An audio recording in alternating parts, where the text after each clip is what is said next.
Olá pessoal, bom dia. Professora Carla, Biologia. Então, para a gente falar de mais um composto orgânico que é muito importante para a célula, que transmite aí toda a nossa informação genética, hoje a gente vai falar um pouquinho sobre os ácidos nucleicos, tá? Quem são esses ácidos nucleicos, né? RNA e DNA, né? A gente tem uma diferença aí de DNA e RNA, várias diferenças, tá? Talvez só uma aula não seja, só um vídeo não seja possível tratar de tudo, tá? Mas vamos começar a falar algumas coisas que a gente precisa falar dos ácidos nucleicos, né? Então, os ácidos nucleicos são formados aí pelo DNA e o RNA, né? O DNA, ele tá ligado diretamente à reprodução, né? E o RNA, ele pode estar sendo encontrado dentro ou fora do núcleo, né? E ele tem funções biológicas. Uma coisa importante de falar de ácidos nucleicos é que os ácidos nucleicos carregam toda a nossa informação genética, né?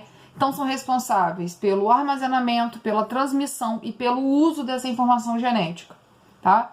Também chamada aí de hereditariedade, né? A transmissão da nossa hereditariedade, né? Por exemplo, dos nossos pais, de nós sermos parecidos, né, fisicamente e geneticamente com os nossos pais. Então, é a passagem da hereditariedade. Uma coisa importante a gente falar que tanto o DNA quanto o RNA, ele é formado por uma estrutura que a gente chama de nucleotídeos, né?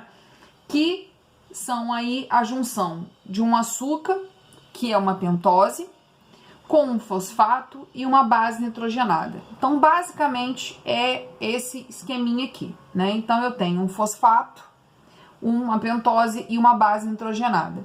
O que vai variar de um nucleotídeo para o outro, né? É essa base nitrogenada, que ela pode variar aí em 4 códigos, em 5 códigos, na verdade, e a pentose, que no caso, o açúcar ribose é o RNA e o açúcar desoxirribose é o DNA. Por isso, DNA e RNA, tá? E as bases nitrogenadas, elas são formadas por duas formas químicas. Elas podem ter duas formas químicas, que são a pirimidina e a purina, tá?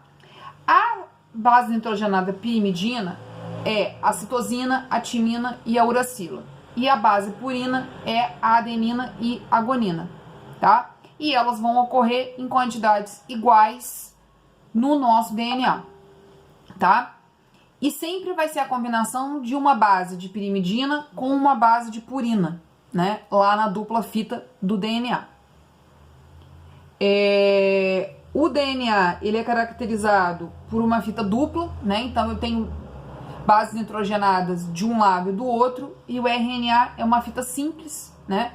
Que é apenas um lado, né? Um pedaço uma base nitrogenada, né? Ela não tá ligada a nenhuma outra base nitrogenada, tá? E no DNA vai ocorrer a adenina, a citosina, a guanina e a timina, né? E no RNA, a adenina, a citosina, a guanina e a uracila. Então, a timina vai ocorrer só no DNA e a uracila só no RNA. E essas junções, né, de bases nitrogenadas, né, mais fosfato, mais pentose, vão formar os polinucleotídeos, que são os conjuntos aí de nucleotídeos. Beleza? Então, a gente precisa falar um pouco sobre a questão das diferenças entre o DNA e o RNA, tá? Então, uma primeira coisa que é importante a gente saber que o DNA, ele é formado por uma fita dupla, chamada de dupla hélice, né? Porque ele forma como se fosse uma escada caracol, tá? Por isso, dupla hélice. Uma coisa importante é que essa dupla hélice, ela é destra, né? E ela é antiparalela. Então, se eu tenho se eu tenho adenina de um lado, eu vou ter a timina do outro, né? Justamente para que ocorra a combinação das bases nitrogenadas. E o DNA, ele é formado por uma das fitas é a fita mestra e a outra é a fita molde, né? Que é onde justamente o RNA vai se conectar para formar uma nova fita de DNA, tá? E qual é a função do DNA? Armazenar informação genética. Ele também está ligado a questões da mutação, né? Então, dessa troca da informação genética, da mudança da informação genética, de se formar novas combinações de bases nitrogenadas e, com isso, expressar outras coisas, né? Expressar outras características genéticas. Acontece, ele é responsável pela replicação na intérfase na fase S, então, onde a célula precisa duplicar o seu DNA para poder fazer divisão celular, fazer meiose e mitose, e também a expressão do fenótipo, tá? Uma coisa que é importante se ressaltar quando a gente trata de DNA, a questão da duplicação, né? A duplicação do DNA é semi-conservativa, porque sempre eu vou ter um filamento antigo junto com um filamento novo, né? Nunca vou ter dois filamentos novos. Então, ela conserva parte da informação genética antiga daquele DNA para se formar um novo DNA. Então, por isso que é semi-conservativa. Ela conserva a metade e faz nova a outra metade, tá? Os nucleotídeos, eles estão juntos por ligações fosfodiéster, né? Essa ligação aqui, né? Então, eles estão ligados um ao outro, né? Os nucleotídeos pelo fosfato, por isso fosfodiéster, mas entre, né, uma base nitrogenada ou outra, eu tenho ligações de hidrogênio, tá? Eu tenho, né, duas enzimas que atuam aí nessa abertura, nesse fechamento da molécula de DNA. Então, uma delas é a helicase, que é a que abre essa molécula de DNA para que o RNA mensageiro possa se ligar ali e formar uma nova fita de DNA. E a DNA polimerase, que é a enzima que vem fechando essa fita para a criação de uma nova fita de DNA, tá? Uma coisa importante é que sempre a adenina, ela vai se ligar na timina e a guanina na citosina, e vice-versa. E adenina e timina são ligadas por 2 pontes de hidrogênio e guanina e citosina por 3 pontes de hidrogênio. Então, a ligação entre guanina e citosina é uma ligação mais forte, porque eu tenho 3 pontes de hidrogênio em vez de 2, que acontece na adenina com a timina. Já o RNA é pelo açúcar ribose, né? A pentose dele é chamada de ribose, é uma fita simples. A principal função do RNA é a síntese proteica. E eu tenho 3 tipos de RNA que são fabricados lá no núcleo e depois eles vão para o citoplasma para fazer as funções deles. O primeiro deles é o RNA mensageiro, que no final da fabricação do RNA mensageiro eu tenho a transcrição dessa base, né, dessa fita, eu tenho a transcrição dessa fita, que é a leitura dessa fita. Ele ocorre aí cerca de 5%, né, ele faz parte de 5% do total de RNA que a gente tem. O RNA transportador, ele está ligado a levar o aminoácido para o ribossomo. Eu tenho cerca de 15% de RNA transportador no corpo.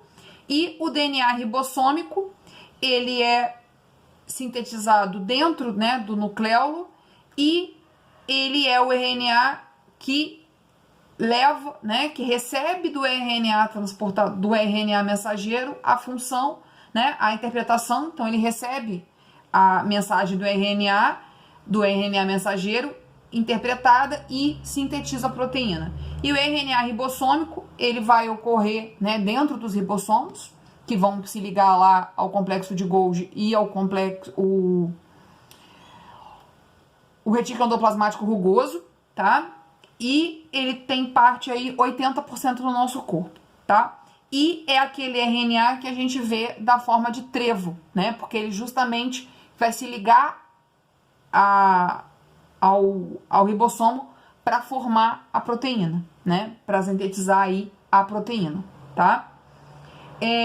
Os processos importantes da gente falar, né? A questão da transcrição e da tradução, né? Então, a transcrição está ligada na síntese do RNA e a tradução na síntese do polipeptídeo pelo RNA mensageiro. Então, a leitura, né? A leitura, a síntese do RNA, então a leitura da informação e a tradução, a escrita disso, né? A síntese dessa função que foi pedida lá pelo RNA. As bases nitrogenadas que fazem parte do RNA, né? A uracila e a adenina. A uracila vai se ligar à adenina e a guanina à citosina, tá?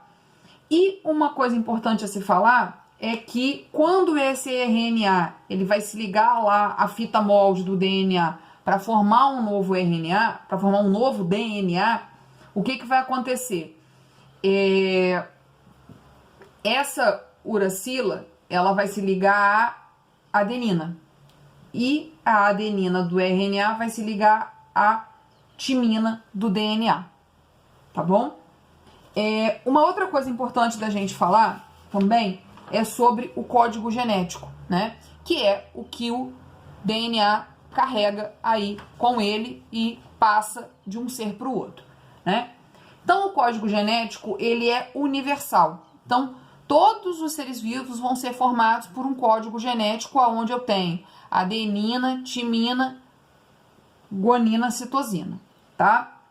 E os códons, que vão ser a unidade hereditária, né, que vai ter a informação lá, que vai ter as informações que precisam ser passadas para outra fita, elas são chamadas de códon e elas são formadas por 3 nucleotídeos, então por uma trinca, né? Sempre a combinação de adenina, guanina, citosina ou timina, guanina, citosina, tá? E essa base nitrogenada, né, vai ser formada por essa trinca para formar justamente os 20 aminoácidos que os seres vivos precisam aí para sobreviver, tá?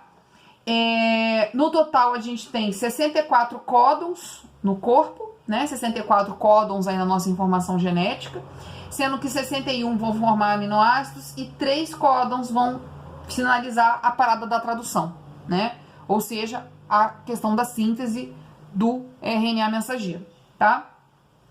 E um códon, ele vai produzir um aminoácido, mas um aminoácido pode ser produzido por vários códons, tá? Então, por várias trincas aí, tá? Então, uma trinca, ela vai produzir um aminoácido, mas um aminoácido pode ser formado por várias trincas, tá? O nosso genético, ele é chamado de degenerado ou redundante, porque ele pode ter mais de uma trinca, que é esse caso, né? Mais de uma trinca pode formar, um aminoácido pode ser formado por mais de um tipo de trinca, tá?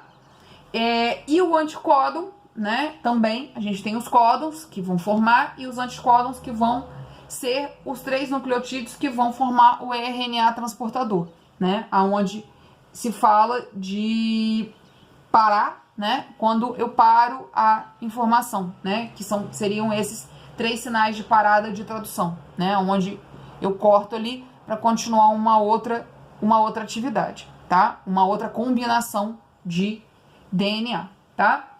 E uma outra coisa importante também que a gente precisa saber é o conceito de gene, né? Que é a porção de DNA que guarda informação para a síntese de uma proteína, né? Então, os códons e os anticódons vão formar os aminoácidos e o gene vai ser essa porção de DNA formado por vários códons que vão formar uma proteína, tá? Meninos e meninas, né? Pessoas. Esse assunto de ácidos nucleicos tem muitos detalhes, né? É um assunto com muitos detalhes. É um pouco complexo falar disso muito rápido nas aulas, tá? Mas vamos fazer os exercícios e a gente tira as dúvidas fazendo os exercícios, que é uma boa forma, tá? Eu tentei passar de forma bem rápida os conceitos que a gente precisa ter em mente sobre esses assuntos, tá?